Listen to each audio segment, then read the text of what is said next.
Have you ever wondered why your homemade pho never tastes as good as your favorite restaurant? In this video, I'm going to explain why that is. We'll explore the genius 4-step blend method I learned from Leighton Rossi, the Michael Jordan of pho. And I'll reveal the secret Vietnamese master key seasoning that unlocks the true 3-dimensional flavor possibilities of pho. Now, the first stage in the 4-step blend method is making a high-quality beef bone base broth. Traditional pho recipes typically call for you to just toss in all the components at one time. But the beauty of starting with the base broth is that we can experiment with different ratios of spices and seasonings to come up with our perfect recipe much easier. But before we get started, I want to quickly address an often neglected aspect of a well-crafted broth: the water. I cannot stress enough how important using good quality filtered water is in making an exceptional broth. If all you have access to is tap water, that's fine. It's what most restaurants use, but if you want to level up your broth game, try using filtered water. I promise it makes a difference.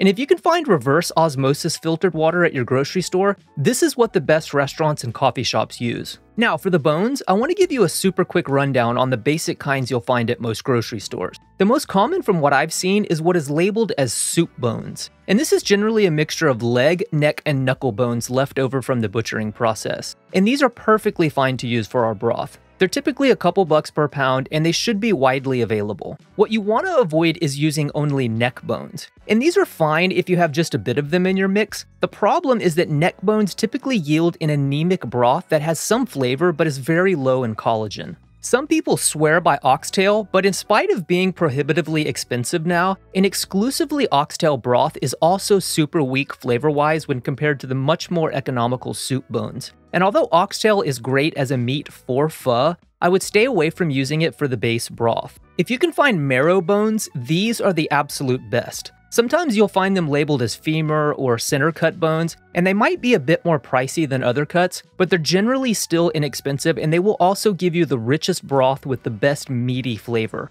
All in all, I think people place way too much emphasis on what kind of bones to use. You should by and large just use whatever you have access to and what you can afford. Most people can't tell the difference between a broth made with soup bones versus a broth made with marrow bones. The seasoning step is much more important than what kind of bones you use for the base. But if you want my advice, try and get mostly marrow bones and make up the difference with other cuts that are high in collagen. A mix like soup bones should be fine. And if you're unable to find beef bones at your local supermarket, try a Hispanic grocery store or the Asian market, and they'll most likely have them. To prepare the broth, most traditional pho recipes start by blanching the bones in simmering water. We blanch bones mainly for the clarity of the final product, but it also removes some of the gaminess and funk from the beef that can become quite pronounced during long cooking times. But today we're going to deviate from tradition and roast our bones. This accomplishes everything blanching does, but adds 2 additional benefits. It imparts a nice color to the broth, and it also intensifies the flavor. All you need to do is crank up your oven as high as it'll go and roast the bones until they're well browned.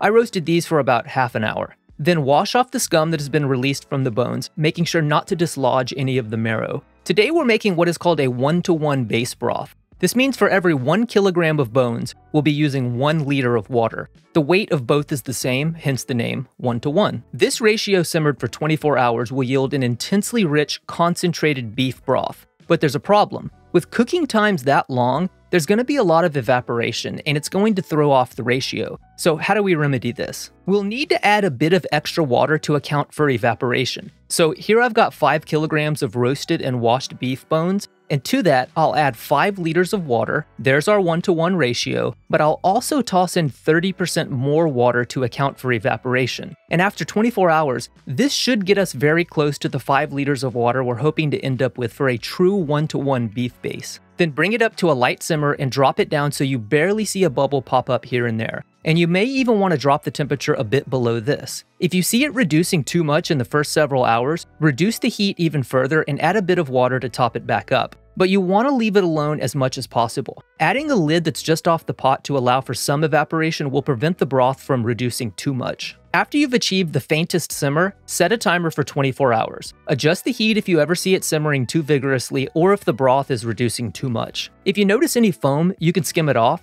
but you do not want to skim off the fat, as we'll be using it later to extract the flavor from the spices when we turn this into a proper pho broth. Then, after 24 hours, strain the broth into a container. And one of the things I like to do is put a pot in a bowl of ice to cool down the beef base as quickly as possible. Cooling it down rapidly not only helps preserve the flavor and quality of the broth, but it's also the safest way to bring down the temperature. And after it's cooled down, I'll transfer it to a storage container and stick it in the fridge overnight. The next day, after it's cooled down completely, remove the layer of fat on top and make sure to keep it. This beef fat is called tallow, and we're going to use it to infuse the flavor of the spices into our pho broth. And one of the benefits of making a base like this instead of just dumping everything into the pot at one time is that we can do much smaller batches of pho if we want. And you can use this beef base for anything you'd normally use beef stock for. At this point, you can use the broth right away or freeze it to use whenever you want. It'll last about 5 days in the fridge and for about 12 months in the freezer. The second step in the blend method is infusing the beef base with spices and aromatics. It's this steeping that gives pho its characteristic flavor.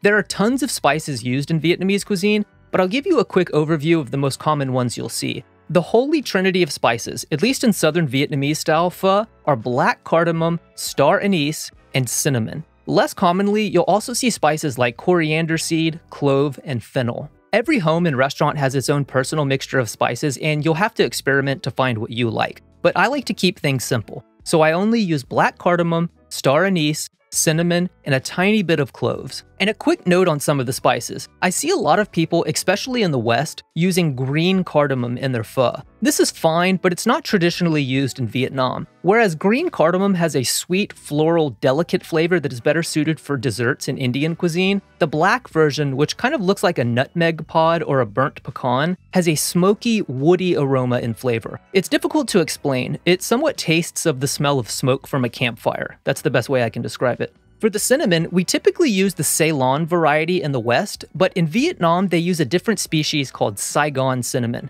And notice, I said Saigon and not Ho Chi Minh cinnamon, because communist food standards are just, well, I'm not even going to go there. The point is, flavor-wise, they are slightly different, but I don't think it's enough to worry about. Most Vietnamese restaurants use the big cinnamon bark you'll find in bags like these, but just grab whatever is most convenient. The next thing we'll need to address is the aromatics. The most commonly used are onion and ginger, but I also like to add shallot and garlic because they add more depth and dimension to the broth. One of the unique steps you'll find in the flavoring of a pho broth is the charring of the aromatics. This contributes a bit of color, but more importantly, it imparts a deeply sweet, smoky essence to the broth because the natural sugars are activated by heat. In addition to charring the aromatics, we're also going to toast the spices before we add them to the broth. What this does is activate the volatile oils in the spices, which heightens their flavor. You can either put the spices in a dry pan over medium heat until you smell their aroma, which usually takes just a minute or two, or what we're going to do here is bloom the spices in the beef fat from earlier. And I find this to be a much superior method to dry roasting because it infuses the fat with the flavor from the spices.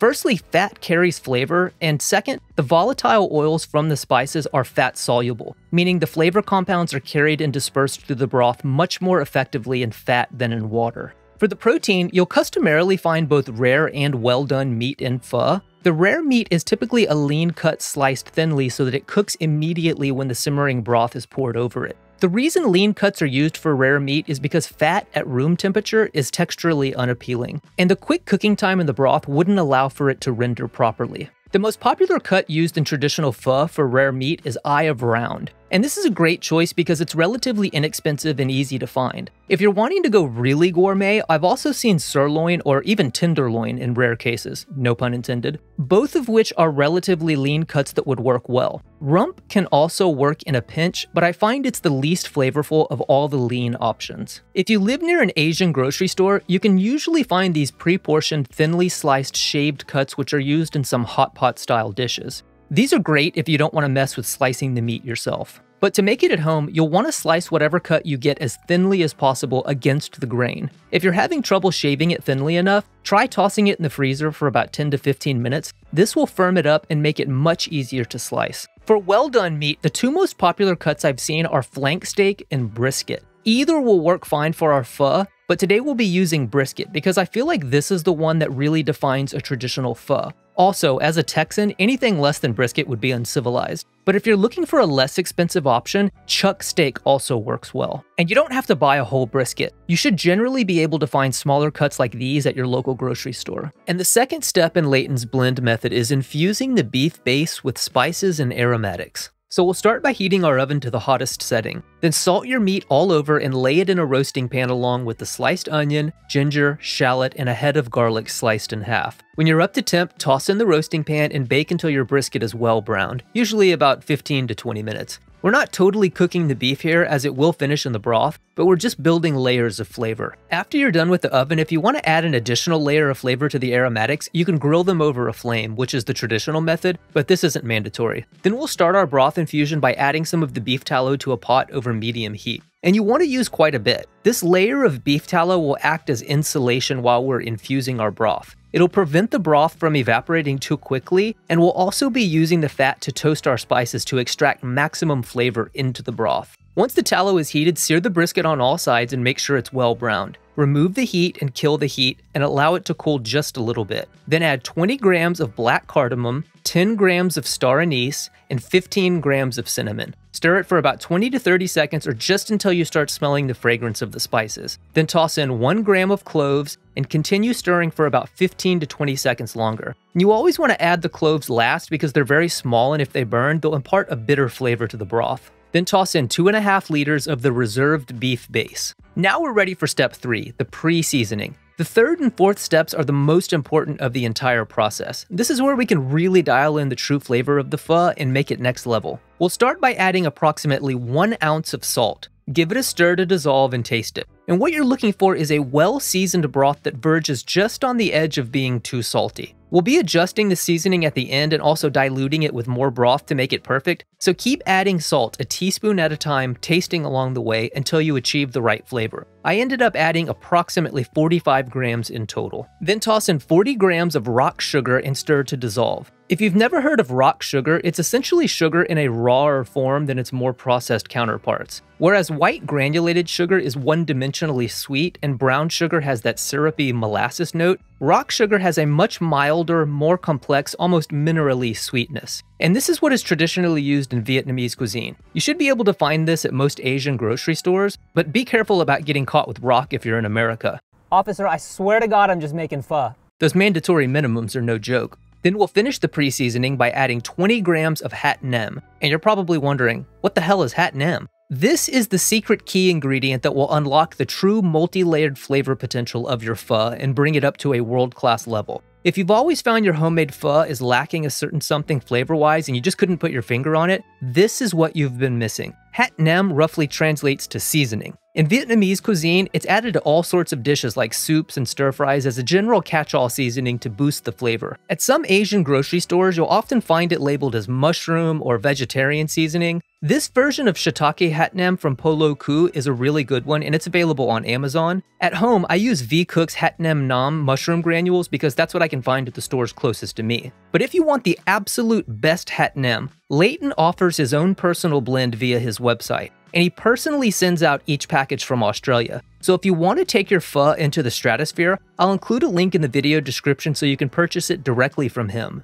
Once the salt, sugar, and hat nem pre-seasoning have been added, add the charred aromatics and brisket back to the broth and turn the heat back to medium. Then bring it up to a very light simmer. When you notice the broth is lightly bubbling, turn it down even lower so it's at the faintest of simmers. The aim is to steep the aromatics and spices into the broth and to gently cook the brisket. We're not trying to reduce the broth at all. We started with 2.5 liters and we're aiming to end up with 2.5 liters. So you may have to regulate your heat during the infusion. And we'll steep the broth for approximately 3 hours. One of the biggest mistakes I see in a lot of pho recipes is that people will just toss everything into a pot and cook it for however long. This is not ideal because of a concept known as peak extraction time. This refers to the point at which the maximum amount of flavor from an ingredient has been extracted into a broth or stock. When you're simmering a brisket, after about 3 hours, it's totally cooked through, and anything longer is essentially diminishing returns. And the peak extraction time for spices is generally 2 to 3 hours. When you simmer spices for too long, you get the weird combo of the broth becoming too harsh flavor-wise and the spices losing some of their vibrancy. Think of how bitter tea is that's been steeped for hours. Same concept. So we'll be finishing our broth at the precise moment the maximum amount of flavor has been infused into it without making the meat too tough or losing any of the fragrant potency of the spices. After 3 hours, we'll need to strain the broth. At this point, you can skim off some of the fat if you feel there's too much, but you want to leave a bit as it will provide extra flavor. A lot of the essence of the spices has been infused into the tallow as well as the broth, so think of the fat the same way they use aroma oil in ramen.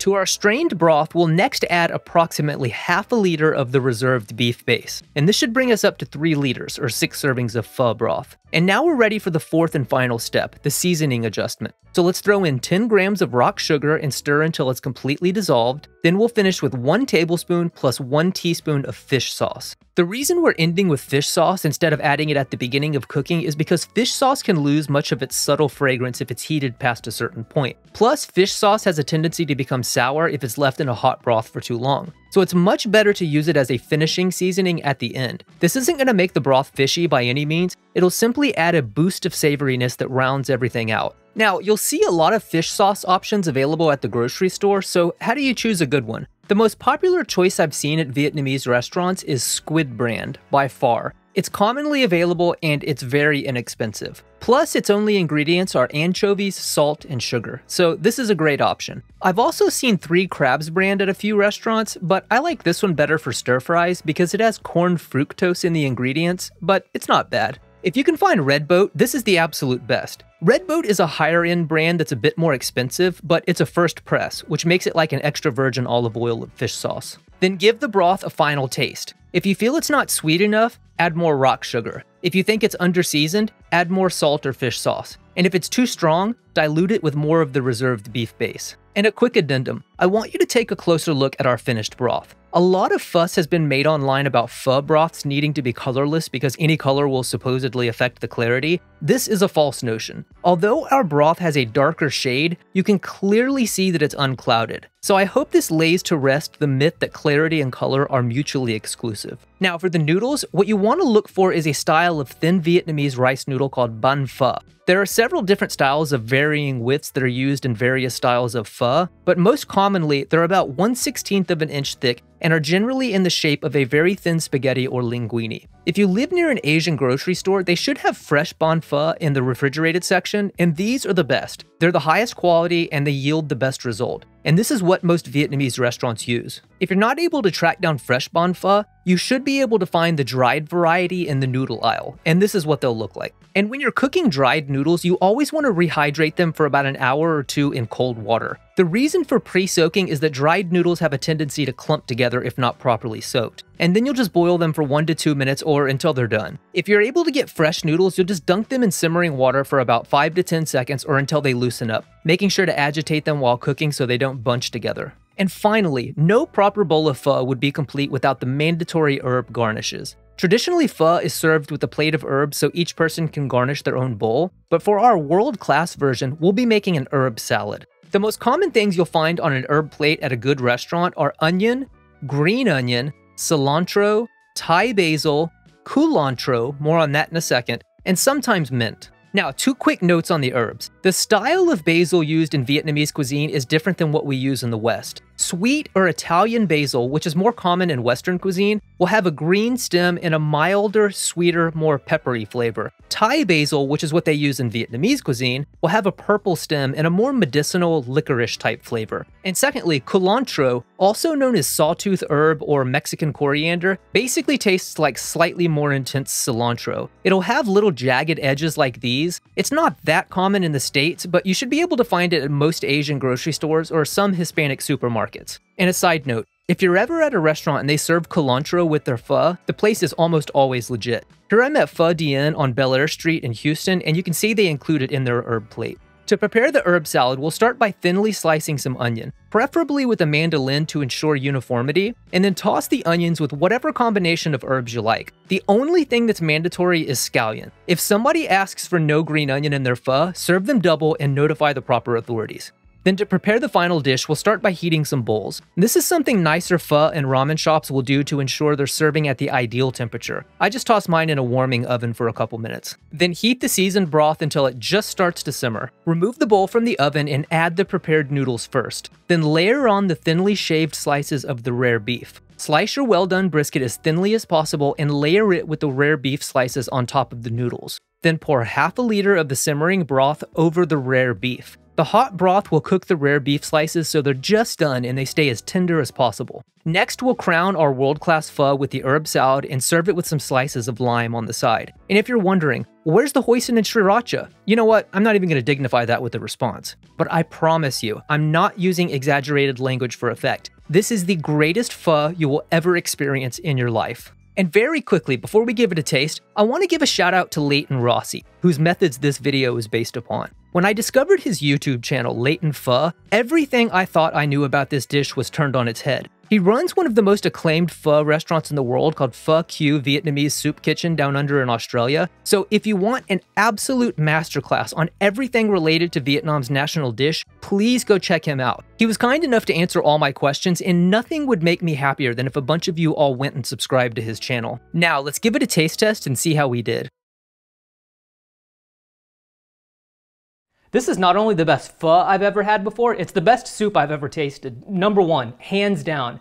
I know it's a lot of work, but I give you my word. Just try it, and I promise you'll never think about pho the same way again. And if you want to learn all the secrets behind another amazing soup, be sure to check out the Chinese takeout egg drop soup video here. Thanks for watching. See you next time.